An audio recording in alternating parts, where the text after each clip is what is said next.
கண்ணும் கண்ணும் காண்பதிலா உள்ளது என் உயிர்ப்பு.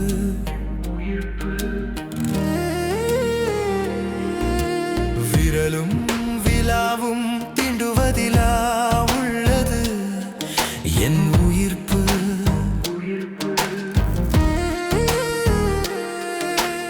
அண்டம் கடந்தது அது, அறிவை கடந்தது, தோற்றம் கடந்தது, நம் தோள்களை கடந்தது.